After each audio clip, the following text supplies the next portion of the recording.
한 부모가 30살인 아들에게 독립해 집에서 나가라며 소송을 내었습니다. 이 아들은 8년 전 직장에서 해고된 뒤 부모 집에 얹혀 살고 있었습니다. 부모는 아들에게 나가달라고 5차례에 걸쳐 요구했지만 아들이 준비가 덜 됐다는 이유로 거부해 부모가 아들을 상대로 소송을 한 것입니다. 법원은 부모의 손을 들어주었지만 아들은 억울하다며 항소하겠다는 의지를 밝혔습니다. 이 사건은 2018년에 미국에서 일어난 일입니다.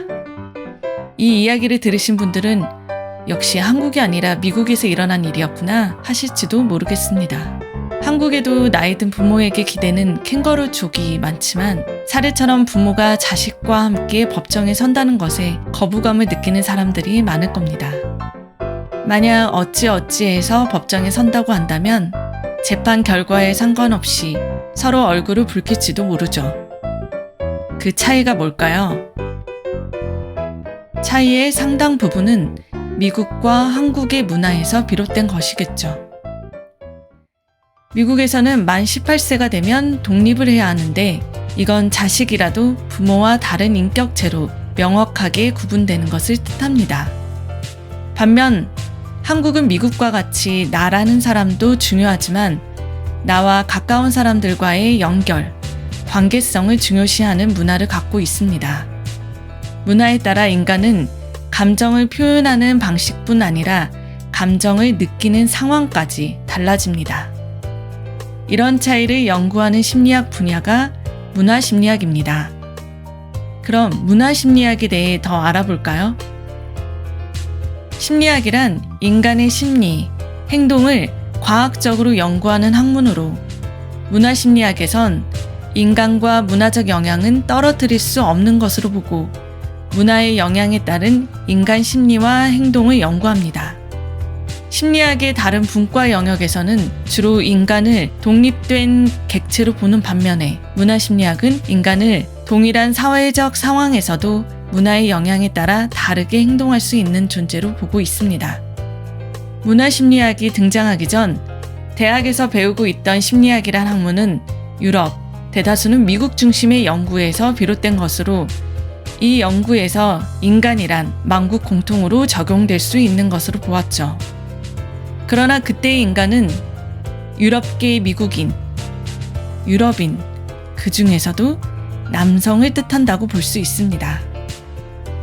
자연스레 다른 인간들이 배제되었고 배제된 인간들까지 연구하고자 한 것이 문화심리학입니다. 심리학 개론을 들으신 분이 있다면 문화심리학은 20세기까지의 심리학 개론에서 다루는 심리학 이론들에 대한 반발이라고 보시면 됩니다. 문화심리학은 비교문화심리학과 문화심리학, 토착심리학으로 나눌 수 있습니다.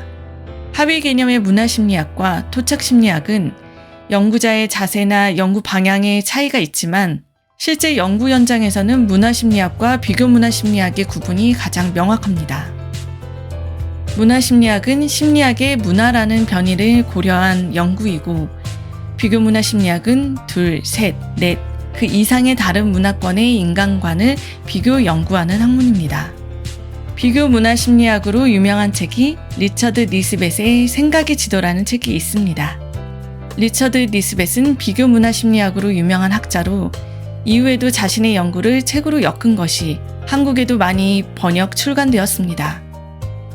비교문화심리학 초창기에는 서양 사람들은 개인주의, 동양 사람들은 집단주의라는 것을 알아내었습니다.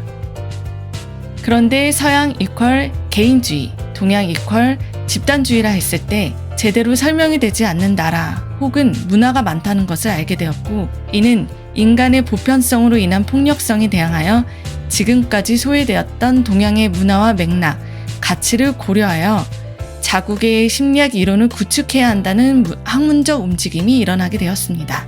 그 학문적 움직임으로 작은 의미의 문화심리학이 나오게 되었습니다. 이후 비교문화심리학과 토착심리학까지 모두 아우르는 의미로 문화심리학이라는 상위의 개념이 등장하였습니다. 예를 들어 문화심리학 관점에서는 미국에서 연구된 심리학 연구는 미국의 토착심리학, 미국의 문화심리학 연구로 간주합니다. 문화심리학 연구로 인해 현재의 비교문화 심리학은 초창기 비교문화 심리학과는 다르게 비교하는 문화권 고유의 심리학 이론을 동일한 가치의 무게로 다루고 있습니다. 이 말은 처음에는 그렇지 않았다는 거겠죠? 초창기에는 유럽계 미국인의 관점에서 자신들과 다른 의미로 동양이란 명칭으로 퉁쳐서 비교 연구되었습니다. 리처드 니스벳의 연구가 비판을 받는 것도 이러한 이유에서입니다. 21세기 이후 현대 심리학 연구는 인지, 사회심리학 실험에서나 상담 연구에서도 문화적 변인을 많이 고려하여 더욱 섬세하게 연구되고 있습니다. 한국의 대표적인 문화심리학자로는 중앙대학교의 고 최상진 교수님과 저의 지도 교수님이셨던 고려대학교의 한성열 교수님이 있습니다. 한국인에 대한 심리학 이론이 궁금하시다면 최상진 교수님의 한국인 심리학, 한성열, 한민, 이누미야 요시유키, 심경섭 학자들이 공저한 문화심리학을 참고하시면 좋습니다. 특히 한민, 이누미야 요시유키 두 분의 교수님은 한국과 일본에 대한 심리학 연구를 현재까지 꾸준히 하고 있습니다. 그럼 지금까지 연구된 문화심리학 연구가 어떤 것이 있는지 다음 시간에 알려드릴게요. 여러분의 관심과 표현은 신비한 심리학 사전을 만드는 데 많은 힘이 됩니다. 좋아요와 댓글, 알림 설정 부탁드려요.